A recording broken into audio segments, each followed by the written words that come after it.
A9 ನ್ಯೂಸ್ಗೆ ಸ್ವಾಗತ. ನಾನು ಅಮೀನ್ ಶೇಖ್.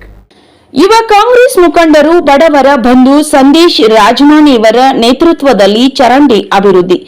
ಬೆಳಗಾವಿ ಉತ್ತರ ವಿಧಾನಸಭಾ ಕ್ಷೇತ್ರದ ಶಹೂನಗರ್ ಸಂಗಮಗಲ್ಲಿ ಹಾಗೂ ಮಾತೋಶ್ರೀ ಕಾಲೋನಿಯಲ್ಲಿ ಕಳೆದ 25 ವರ್ಷಗಳಿಂದ ನಿವಾಸಿಗಳು ಮೂಲಭೂತ ಸೌಲಭ್ಯಗಳಿಗಾಗಿ ಹಂಬಲಿಸುತ್ತಿದ್ದರು. ರಸ್ತೆ, ಚರಂಡಿ ಮತ್ತು ನೀರಿನ ಸರಬರಾಜು ಸಮಸ್ಯೆಗಳು ಈ ಪ್ರದೇಶದ ನಾಗರಿಕರಿಗೆ ದೀರ್ಘಕಾಲದಿಂದ ತೊಂದರೆಯಾಗುತ್ತಿದ್ದವು. ಈ ಸಮಸ್ಯೆಗಳನ್ನು ಪರಿಹರಿಸಲು ಕಾಂಗ್ರೆಸ್ ನಾಯಕ ಸಂದೇಶ್ ರಾಜಮಾನಿ ಇವರ ನೇತೃತ್ವದಲ್ಲಿ ಸ್ಥಳೀಯ ನಿವಾಸಿಗಳು ಬೆಳಗಾವಿಯ ಉತ್ತರದ ಜನಪ್ರಿಯ ವಿಧಾನಸಭಾ ಸದಸ್ಯ ಆಸಿಫ್ ರಾಜು ಸೇಠ್ ಅವರನ್ನ ಭೇಟಿಯಾಗಿ ತಮ್ಮ ತೊಂದರೆಗಳನ್ನು ಮಂಡಿಸಿದ್ದರು.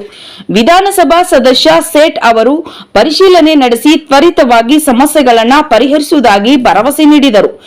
ಅವರ ಈ ಭರವಸೆಗೆ ಈಗ ಪೂರಕವಾಗಿ ಈ ಪ್ರದೇಶದಲ್ಲಿ ಚರಂಡಿ ನಿರ್ಮಾಣದ ಕೆಲಸ ಪೂರ್ಣಗೊಂಡಿದೆ. ಅಲ್ಲದೆ 24 ಗಂಟೆಗಳ ನೀರಿನ ಸರಬರಾಜಿಗಾಗಿ ಪೈಪ್ಲೈನ್ ಅನ್ನು ಸಹ ಸ್ಥಾಪಿಸಲಾಗಿದೆ. ರಸ್ತೆ ಕೆಲಸವು ಪ್ರಾರಂಭವಾಗಿದ್ದು ಅದು ತ್ವರಿತವಾಗಿ ಪೂರ್ಣಗೊಳ್ಳುವ ನಿರೀಕ್ಷೆ ಇದೆ. ಈ ಎಲ್ಲಾ ಅಭಿವೃದ್ಧಿ ಕಾರ್ಯಗಳಿಂದ ಈಗ ಮಾತೋಶ್ರೀ ಕಾಲೋನಿಯ ನಿವಾಸಿಗಳು ಸಂತೋಷದಿಂದಿದ್ದಾರೆ. ಅವರು ವಿಧಾನಸಭಾ ಸದಸ್ಯ ಆಸಿಫ್ ರಾಜು ಸೇಠ್ ಅವರಿಗೆ ತಮ್ಮ ಸಮಸ್ಯೆಗಳತ್ತ ಗಮನ ಸೆಳೆದುಕೊಂಡು ಮತ್ತು ತಮ್ಮ ಭರವಸೆಗೆ ಅನುಗುಣವಾಗಿ ಕೆಲಸಗಳನ್ನು ಪ್ರಾರಂಭಿಸಿದ್ದಕ್ಕಾಗಿ ಕೃತಜ್ಞತೆ ವ್ಯಕ್ತಪಡಿಸಿದ್ದಾರೆ. ನಿವಾಸಿಗಳ ಪ್ರಕಾರ 25 ವರ್ಷಗಳ ನಂತರ ನಮ್ಮ ಪ್ರದೇಶದಲ್ಲಿ ಮೂಲಭೂತ ಸೌಲಭ್ಯಗಳು ಬರುವುದು ನಮ್ಮ ಜೀವನದಲ್ಲಿ ಒಂದು ದೊಡ್ಡ ಬದಲಾವಣೆ.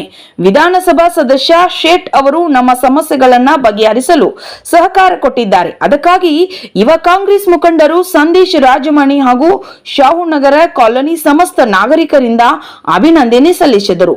ವರದಿ ನಿರಂಜನ್ ಶಿರೂರ್, A9 ನ್ಯೂಸ್, ಬೆಳಗಾವಿ. ನಮಸ್ಕಾರ, ನಾನು ಮಾತೋಶ್ರೀ ಕಾಲೋನಿಯಿಂದ ಮಾತಾಡ್ತಿದ್ದೀನಿ. ಇಲ್ಲಿ ರೋಡ್, ಚರಂಡಿದು ಮತ್ತೆ ನೀರಿನ ಸಮಸ್ಯೆ ಬಹಳ ಇತ್ತು. ಆ ಸಮಸ್ಯೆನಾಗಿ ನಮ್ಮ ಸನ್ಮಾನ್ಯ ಶ್ರೀ ರಾಜು ಶೇಟ್ ಸಾಹೇಬ್ರಿಗೆ ಹೇಳಿದ್ಮೇಲೆ ಅವ್ರು ಬಂದು ಫೆಬ್ರವರಿ 1ನೇ ತಾರೀಕು ಬಂದು ಇಲ್ಲಿ ನೋಡಿದ್ರು. ನೋಡಿ 1 ತಿಂಗಳಲ್ಲಿ ಎಲ್ಲಾ ರೀತಿ ಸೌಕರ್ಯ ಕೆಲಸಗಳನ್ನ ಸ್ಟಾರ್ಟ್ ಮಾಡಿದ್ದಾರೆ. ಇನ್ನು ರೋಡ್, ಗಟ್ರು ಒಂದು ಬಾಕಿ ಇದೆ. ಅದು ಆಲ್ಮೋಸ್ಟ್ ಇನ್ನೊಂದು 2 ತಿಂಗಳಲ್ಲಿ ಮುಗಿಯುತ್ತೆ. ಈ ಎಲ್ಲ ಕೆಲಸ ಇಷ್ಟು ಬೇಗ ಮಾಡಿಕೊಟ್ಟಿದ್ದಕ್ಕೆ ಅವ್ರಿಗೆ ನಮ್ಮ ಕಾಲನಿ, ಮಾತೃಶ್ರೀ ಕಾಲನಿ, ರಾಮತೀರ್ಥ ಕಾಲನಿ, ಸಂಗಮಗಲ್ಲಿ ಮತ್ತೆ ಅನ್ನಪೂರ್ಣವಾಡಿಯಿಂದ ಎಲ್ಲರೂ ಇಲ್ಲಿರೋ ಸ್ಥಳೀಯ ಜನರಿಂದ ನಾವು ಧನ್ಯವಾದ ಹೇಳ್ತೀವಿ.